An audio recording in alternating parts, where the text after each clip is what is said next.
మనం పరిగెత్తుతున్నప్పుడు లేదా ఏదైనా శారీరకంగా మానసికంగా అత్యంత కష్టమైన పని చేస్తున్నప్పుడు అకస్మాత్తుగా మనలో శక్తి మొత్తం అయిపోయినట్లు అనిపిస్తుంది గదా. అవును, ఖచ్చితంగా. ఇక మన వల్ల కాదు అనిపిస్తుంది. రైట్. శరీరంలో ఇక ఏ మాత్రం ఓపిక లేదని, ఒక్క అడుగు కూడా ముందుకు వేయలేమని మన మెదడు ఒక పెద్ద అడ్డుగోడ కట్టేస్తోంది.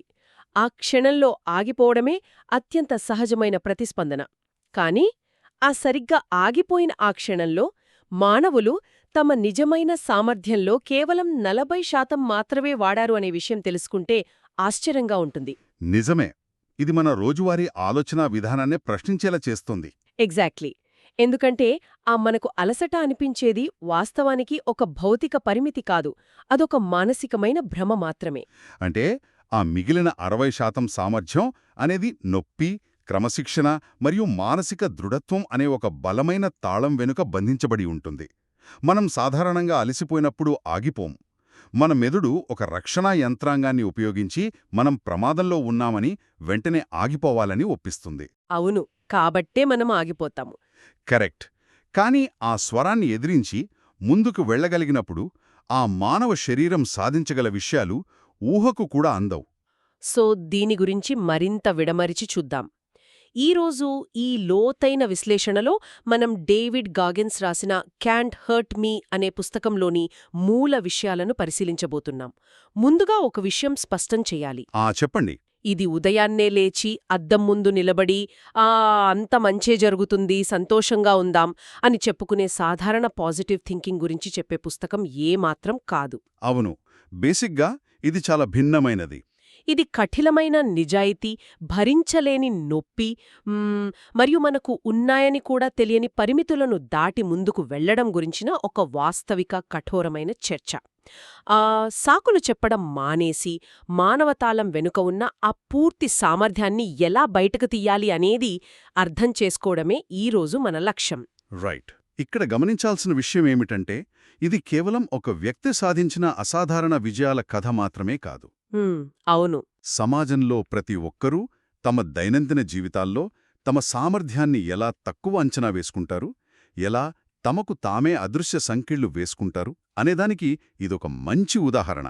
ఖచ్చితంగా. ఈ పుస్తకంలోని సూత్రాలు బాహ్యంగా అత్యంత కఠినంగా అనిపించినా వాటి వెనుక మానవ పరిణామ క్రమానికి, మెదడు పనితీరుకు సంబంధించిన చాలా లోతైన శాస్త్రీయ సత్యాలు దాగి ఉన్నాయి. నిస్సందేహంగా ఎవరైనా తమ సామర్థ్యాన్ని పూర్తిగా ఉపయోగించుకోవాలంటే ముందుగా వారు ఎక్కడ్నుండి ప్రారంభించారో, వారి ప్రస్తుత వాస్తవ స్థితి ఏమిటో ఎలాంటి మినహాయింపులు లేకుండా అంగీకరించాలి. ఇది చాలా ముఖ్యం. అందుకే డేవిడ్ గాగిన్స్ గతం గురించి తెలుసుకోవడం చాలా అవసరం. అతని బాల్యం ఏమాత్రం సానుకూల వాతావరణంలో జరగలేదు కదా. అవును, చాలా దారుణమైన పరిస్థితులు. తీవ్రమైన పేదరికం, కన్నతండ్రి నుండే భయంకరమైన శారీరక మానసిక వేధింపులు, చదువుకోవడానికి వీల్లేని పరిస్థితులు, జాతి వివక్ష, ఒక రకంగా తీవ్రమైన ఆత్మన్యూనతాభావం కూడా. ఇవన్నీ ఆ జీవితంలో భాగం. అవును. ఒకానొక దశలో దాదాపు 300 పౌండ్ల బరువుతో జీవితంలో ఎలాంటి లక్ష్యం లేకుండా బొద్దింకలను చంపే ఒక సాధారణ ఉద్యోగం చేసుకుంటూ కాలం గడిపే పరిస్థితి. అంటే ఒక మనిషి పూర్తిగా నిరాశలో కూరుకోబోవడానికి, సమాజంపై ద్వేషం పెంచుకోవడానికి కావలసినవన్నీ ఆ జీవితంలో ఉన్నాయి. కరెక్ట్. సామాజిక శాస్త్ర దృష్టిలో చూసినా, మానసిక శాస్త్రం దృష్టిలో చూసినా ఇలాంటి వాతావరణం నుండి వచ్చిన వ్యక్తులు తమ వైఫల్యాలకు గతాన్ని నిందించడం చాలా సాధారణం. సమాజాన్ని, తల్లిదండ్రులను లేదా పరిస్థితులను నిందిస్తూ ఆ జీవితాంతం ఒక బాధితుడులా ఉండిపోవడానికి చాలా ఆస్కారం ఉంది. అవును, ఎందుకంటే సమాజం కూడా అలాంటి వారికి ఒక రకమైన సానుభూతిని చూపిస్తుంది కాబట్టి. ఎగ్జాక్ట్లీ. కానీ ఒకే ఒక్క నిర్ణయం ఆ జీవితాన్ని పూర్తిగా మార్చేసింది. అదేంటంటే, అద్దంలో చూసుకుని తనకు తాను అబద్ధాలు చెప్పుకోవడం మానేసిన క్షణం. రైట్. దీనినే అకౌంటబిలిటీ మిర్రర్ లేదా జవాబుదారీతనం అద్దం అని పిలుస్తారు. ఇది వినడానికి చాలా తేలికగా అనిపించొచ్చు, కానీ ఆచరణలో ఇది అత్యంత కఠినమైన ప్రక్రియ. చాలా కష్టం కూడా. అద్దం ముందు నిలబడి ఎలాంటి సాకులు చెప్పకుండా, ఇతరులను నిందించకుండా కఠినమైన వాస్తవాన్ని అంగీకరించడమే దీని ఉద్దేశం.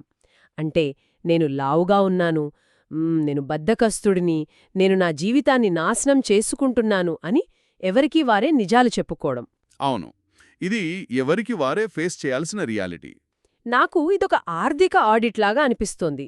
ఒక సంస్థ నష్టాల్లో ఉన్నప్పుడు ఆడిటర్లు వచ్చి పుస్తకాలు తెరిచి చూస్తారు కదా, బ్యాంకు ఖాతాలో సున్నా బ్యాలెన్స్ ఉందనో లేదా భారీగా అప్పులున్నాయనో చూడటం ఆ సంస్థ యజమానికి చాలా బాధాకరం. ఖచ్చితంగా. కాని ఆ ఖాతా పుస్తకాలను తెరిచి వాస్తవాన్ని అంగీకరిస్తేనే దాన్ని సరిదిద్దుకోవడానికి ఒక ప్రణాళిక వెయ్యగలం. అబద్ధాలు చెప్పుకుంటే అప్పులు తీరిపోవు కదా.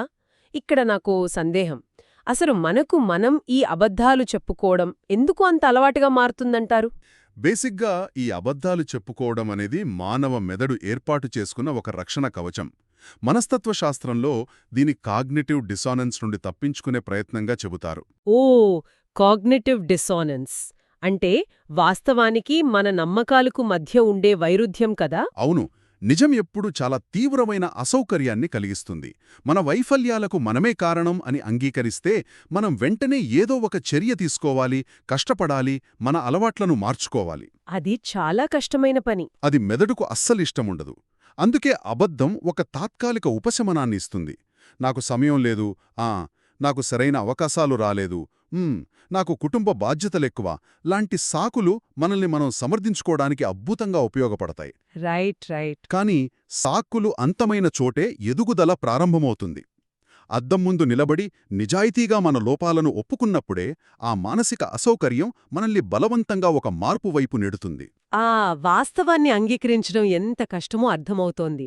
అయితే ఆ అద్దం ముందు నిలబడి నిజాలు ఒప్పుకున్న తర్వాత మన పరిస్థితికి ఎవరు కారణం అనే ఒక పెద్ద ప్రశ్నొస్తుంది. ఇక్కడే అసలైన కఠినమైన వాస్తవం ఎదురవుతుంది. అవును, ఇక్కడే ఎక్స్ట్రీమ్ ఓనర్షిప్ అంటే మన జీవితానికి సంపూర్ణ బాధ్యత మనమే తీసుకోవాలి అనే కాన్సెప్ట్ వస్తుంది. తల్లిదండ్రులు కాదు, బాస్ కాదు, లేదా పరిస్థితులు కాదు, ఎవరూ మనల్ని రక్షించడానికి రారు, మనల్ని మనమే రక్షించుకోవాలి. ఖచ్చితంగా. కానీ ఇక్కడ నేను కొద్దిగా విభేదించాలనుకుంటున్నాను. ఈ వాదనలో ఒక చిన్న లోపమున్నట్లు అనిపిస్తుంది. అంటే కొన్ని పరిస్థితులు నిజంగానే వ్యక్తుల చేతుల్లో ఉండవు కదా. అవును, కొన్నిసార్లలా జరుగుతుంది. బాల్యంలో ఎదుర్కొన్న వేధింపులు కావచ్చు, లేదా ఒక సంస్థ అకస్మాత్తుగా మూతపడటం వల్ల ఉద్యోగం కోల్పోవటం కావచ్చు, లేదా ఏదైనా ఊహించని ప్రమాదం కావచ్చు. అలాంటప్పుడు జరిగిన దానికి అన్నీ మన తప్పే అని, మనదే బాధ్యత అని ఒప్పుకోవటం మానసికంగా చాలా కఠినంగా, ఒక రకంగా అన్యాయంగా అనిపించదా? ఇది చాలా కీలకమైన ప్రశ్న. ఇక్కడ మనం తప్పు అంటే ఫాల్ట్ మరియు నియంత్రణ లేదా బాధ్యత అంటే రెస్పాన్సిబిలిటీ అనే రెండు భావనల మధ్య ఉన్న అత్యంత సున్నితమైన వ్యత్యాసాన్ని అర్థం చేసుకోవాలి. Okay, fault versus responsibility. అవును, ఒకరికి జరిగిన చెడుకు వారు కారణం కాకపోవచ్చు, అది వారి తప్పు ఖచ్చితంగా కాదు. బాల్యంలో వేధింపులకు గురవడం ఆ పసిపిల్లల తప్పు ఏమాత్రం కాదు కదా. అవును, ఏమాత్రం కాదు. అలాగే ఆర్థికమాన్యం రావడం ఉద్యోగి తప్పు కాదు. కాని ఆ సంఘటన జరిగిన తర్వాత ఆ గాయాల నుండి లేదా ఆ నష్టం నుండి జీవితాన్ని ఎలా నిర్మించుకోవాలి, ఎలా స్పందించాలి అనేది మాత్రం పూర్తిగా ఆ వ్యక్తి నియంత్రణలోనే ఉంటుంది. ఓ, అంటే స్పందించే విధానం మన చేతుల్లో ఉందంటారా? ఎగ్జాక్ట్లీ. జరిగిన దానికి ఇతరులదే బాధ్యత అని ఎదురుచూస్తే మనం జీవితాంతము ఇతరుల దయాదాక్షిణ్యపాలపై ఆధారపడే బాధితులుగానే మిగిలిపోతాము. బాధ్యత మనదే అనుకున్న మరుక్షణం దాన్ని మార్చే నియంత్రణ బటన్ మన చేతుల్లోకి వస్తుంది. వావ్, ఇది చాలా పవర్ఫుల్గా ఉంది. అవును, ఇది నా తప్పు కాదు, కాని దీన్ని సరిదిద్దుకునే బాధ్యత నాదే అని అంగీకరించడం అద్భుతమైన స్వేచ్ఛను ఇస్తుంది.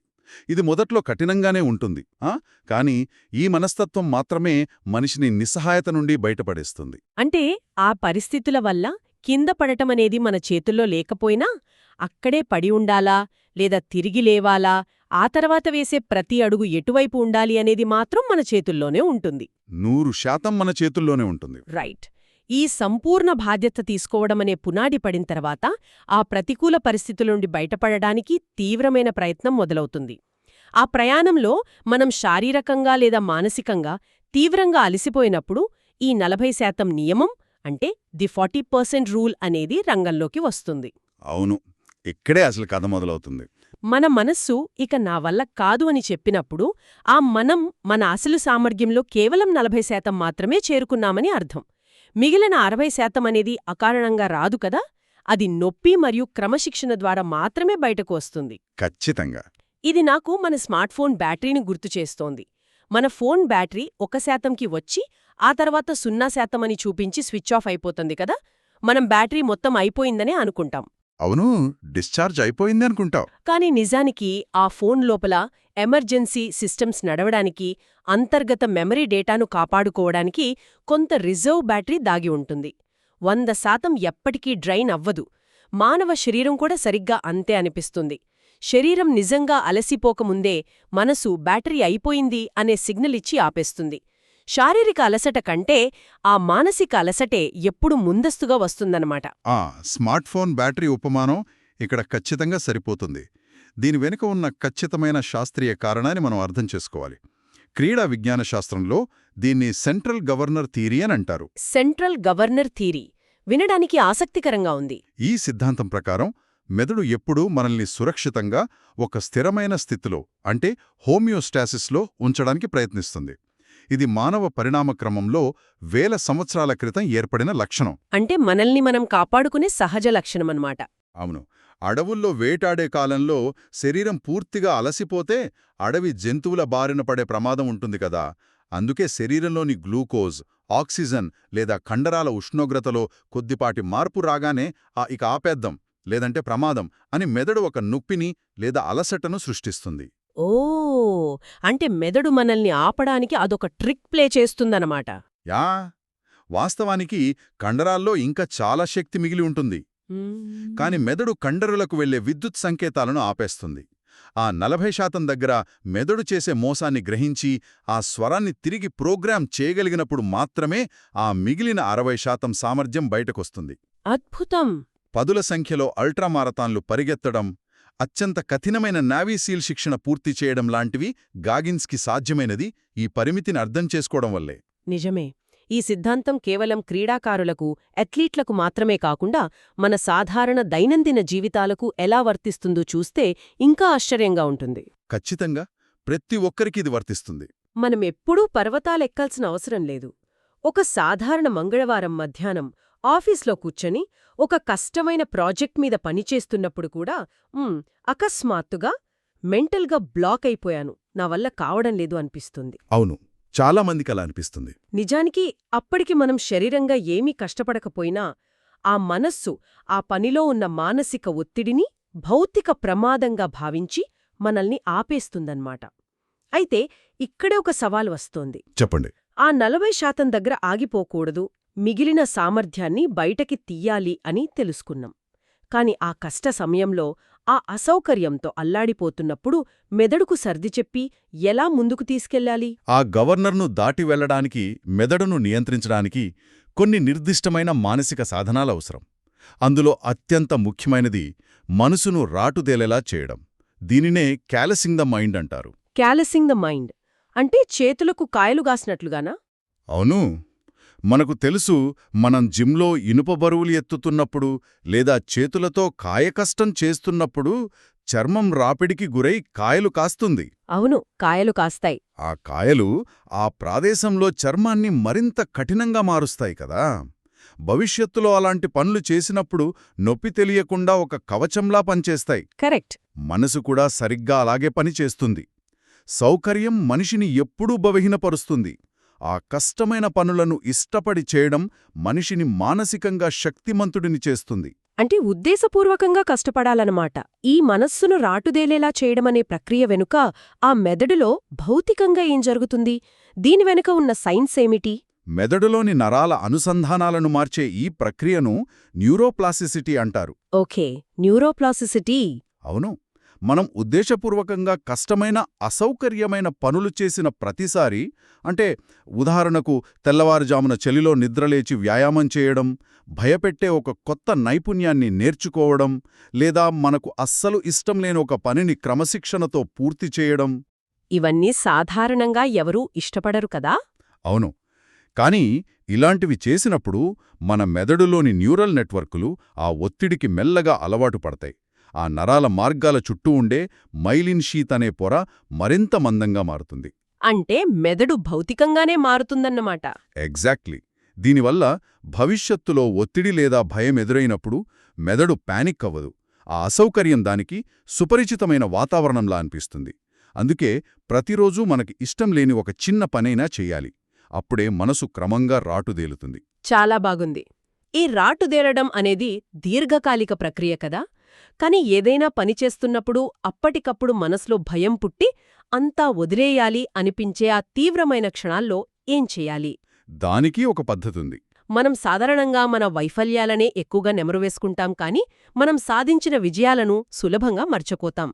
ఇలాంటి అత్యవసర సమయాల్లో ఉపయోగపడే అద్భుతమైన కాన్సెప్ట్ కుకీ జార్. అవును, ది కుకీ జార్ మెకానిజం. ఇది మన గత విజయాల మానసిక నిల్వ లాంటిది. మనం ఏదైనా కష్టమైన పని చేస్తున్నప్పుడు ఇక వదిలేద్దాం నా వల్ల కాదు అనిపించిన ప్రతిసారీ ఆ మానసికంగా ఈ కుకీ జార్లోకి వెళ్ళి గతంలో మనం అధిగమించిన కష్టాలను, సాధించిన విజయాలను గుర్తు చేసుకోవాలి. అది చిన్నదైనా పెద్దదైనా సరే. అవును, ఆ గత విజయాలే ప్రస్తుత బలాలుగా మారుతాయి. దీని గురించి కొంచెం వివరంగా చెప్పండి. దీని వెనుకున్న మానసిక మరియు నాడీ సంబంధిత యంత్రాంగం చాలా ఆసక్తికరంగా ఉంటుంది. కష్టకాలంలో లేదా తీవ్రమైన ఒత్తిడిలో ఉన్నప్పుడు మన మెదడులోని అమిగ్డాలా అనే భాగం తీవ్ర భయానికి గురవుతుంది. అమిగ్డాలా అంటే ఆ ఎమోషనల్ సెంటర్ కదా? కరెక్ట్. ఈ అమిగ్డాలాకు అడవిలో ఎదురైన పులికి, ఆఫీస్లో ఎదురైన కష్టమైన ప్రెజెంటేషన్కు లేదా మనం సాధించాలనుకున్న ఒక కఠినమైన లక్ష్యానికి మధ్య తేడా అస్సలు తెలీదు. ఓ, తేడా తెలీదా? తెలీదు. అది కేవలం ఒత్తిడిని మాత్రమే గ్రహించి, మన వల్ల కాదు, మనం ఓడిపోతాం, వెంటనే ఇక్కడి నుండి పారిపోవాలి అనే ఫైటర్ ఫ్లైట్ రసాయనాలను విడుదల చేస్తుంది. ఆ సమయంలో మనం చాలా భయపడిపోతాం కదా. అవును, అప్పుడు మనం ఆ భయాన్ని అధిగమించడానికి కేవలం మోటివేషనల్ మాటలు చెబితే ఏమాత్రం సరిపోదు. ఆ సమయంలో లాజికల్గా ఆలోచించే ప్రీఫ్రంటల్ కార్టెక్స్ను మేల్కొల్పాలి. అంటే లాజిక్తో ఆ ఎమోషన్ను కంట్రోల్ చేయాలన్నమాట. ఎగ్జాక్ట్లీ. దానికి మనం గతంలో ఇంతకంటే పెద్ద కష్టాలను సాధించామో, భరించామో అని స్పష్టమైన రుజువు అంటే ఎవిడెన్స్ చూపించడం ఎంతో అవసరం. ఈ కుకీ జార్ అనేది మెదడుకు ఆ రుజువుని ఇస్తుంది. వండర్ఫుల్. చూడు, గతంలో ఆ కష్టాన్ని ఎదుర్కొన్నావు, ఆ నొప్పిని భరించావు, ఇప్పుడు ఇది కూడా చేయగలవు అని మనకు మనం గుర్తు చేసుకోవడం ద్వారా అమిగ్డాలా ప్రభావం వెంటనే తగ్గి ఫోకస్ పెరుగుతుంది. అంటే ఆ క్షణంలో మనకు కావాల్సింది కేవలం ఉత్సాహం కాదు, గతంలో మనం బతికి బట్టకట్టాం అనడానికి సాక్ష్యం. సాక్ష్యమే మనకు తదుపరి అడుగు వేసే శక్తినిస్తుంది. 100% కరెక్ట్. అంటే మెదడు మనల్ని ఓపడానికి ప్రయత్నించినప్పుడు దానికి వాస్తవాల ఆధారంగా సమాధానం చెప్పాలన్నమాట. సరే, ఇప్పటివరకు చర్చించిన కీలకమైన విషయాలను ఒకసారి క్రోడీకరిద్దాం. చెప్పండి. మొదటగా అకౌంటబిలిటీ మిర్రర్ లేదా జవాబుదారీతనం అద్దం ముందు నిలబడి మన వాస్తవ పరిస్థితిని కఠినమైన నిజాయితీతో అంగీకరించాలి. ఆ తర్వాత మన పరిస్థితికి కారణాలు ఏవైనా సరే జరిగిన దానితో సంబంధం లేకుండా భవిష్యత్తును సరిదిద్దుకునే సంపూర్ణ బాధ్యత తీసుకోవాలి. అవును, ఆ ఓనర్షిప్ తీసుకోవాలి. ప్రయాణంలో అలసిపోయినప్పుడు ఎదురయ్యే 40% పరిమితి అనేది కేవలం ఒక భౌతిక పరిమితి కాదని, అదొక మానసిక రక్షణ యంత్రాంగమని తెలుసుకోవాలి. ప్రతిరోజూ ఇష్టంలేని పనులు చేస్తూ మనసును రాటుదెలేలా చేసుకుంటూ క్లిష్ట సమయాల్లో గత విజయాల కుకీ జార్ను ఇంధనంగా వాడుకుంటూ ఆ అదృశ్య పరిమితిని దాటి ముందుకెళ్లాలి. అవును, ఇవన్నీ చాలా పవర్ఫుల్ టూల్స్. కానీ ఇక్కడొక ముఖ్యమైన సత్యాన్ని మనం ఎప్పటికీ మర్చిపోకూడదు. చెప్పండి. ఈ విధానాల వెనుక ఉన్న అసలు ఉద్దేశం అందరూ డేవిడ్ గాగిన్స్ లాగా మారిపోయి అత్యంత కఠినమైన మిలిటరీ శిక్షణలు చెయ్యాలనో లేదా కాళ్లు పగిలిపోయేలా 100 మైళ్లు పరిగెత్తాలనో కాదు. అవును, ఖచ్చితంగా కాదు. ప్రతి ఒక్కరి జీవితం, వారి లక్ష్యాలు, వారి కష్టాలు వేరు. ఈ సూత్రాల అంతిమ లక్ష్యమేమిటంటే ఆ వ్యక్తులు తమలో దాగి ఉన్న అత్యుత్తమ, అత్యంత బలమైన రూపాన్ని కనుగొనడం. The strongest version of our selves. Exactly. ఇది పక్కవారిని చూసి వారితో పోటీపడటం కాదు, నిన్నటి కంటే ఈరోజు మనం మన ఆలోచనల్లో, మన ఆచరణలో ఎంత దృఢంగా తయారయ్యాం అన్నదే ఇక్కడ కొలమానం. నిజంగానే ఇవి ఆలోచనా విధానాన్ని పూర్తిగా మార్చేసే విషయాలు. ఈరోజు ఈ లోతైన విశ్లేషణను ముగించే ముందు ఒకసారి అందరూ నిశ్శబ్దంగా ఆలోచించడానికి ఒక ప్రశ్నను వదలాలనుకుంటున్నాను. చెప్పండి. ఈరోజు మనం ఒక ముఖ్యమైన విషయం తెలుసుకున్నాం. బాధపడకుండా కాపాడటానికి మన మెదడు ఇక మన వల్ల కాదు, మనం పూర్తిగా అలిసిపోయామని అబద్ధమాడుతుందని. అయితే జస్ట్ ఒక్కసారి ఆలోచించండి. మనం ఎదగకుండా ఆపడానికి, మనల్నొక భద్రమైన, సౌకర్యవంతమైన వలయంలోనే బంధించి ఉంచడానికి, మన దైనందిన జీవితంలో మన మెదడు మనకు ఇంకెన్ని సౌకర్యవంతమైన అబద్ధాలు చెబుతోందో కదా. అవును, చాలా అబద్ధాలే చెబుతుంది. రేపు చేద్దాంలే, ఈ పనికి నేను సరిపోను, లేదా నా అదృష్టం ఇంతేలే లాంటివి ఎన్ని అబద్ధాలను మనం ఎవరికి వారే నిజమని నమ్ముతూ బతికేస్తున్నాం. ఆ అబద్ధాలను పసిగట్టడం ఎలా? ఈ ప్రశ్న గురించి ప్రతి ఒక్కరూ లోతుగా విశ్లేషించుకోవాల్సిందే. అవును, ఆ సౌకర్యవంతమైన అబద్ధాలను గుర్తించి వాటిని తిరస్కరించిన రోజే ఆ మానవ సామర్థ్యానికున్న అసలైన శక్తి ఏమిటో బయటపడుతుంది. చాలా చక్కగా చెప్పారు. ఈ ఆలోచనతోనే ఈనాటి విశ్లేషణలు ముగిద్దాం. మన ఆలోచనల పరిమితులను దాటి మరొక ఆసక్తికరమైన విషయంతో త్వరలోనే మళ్ళీ కలుద్దాం. అప్పటివరకు మనకు మనం నిజం చెప్పుకోవడానికి ఆ అద్దం ముందు నిలబడే ప్రయత్నం చేద్దాం.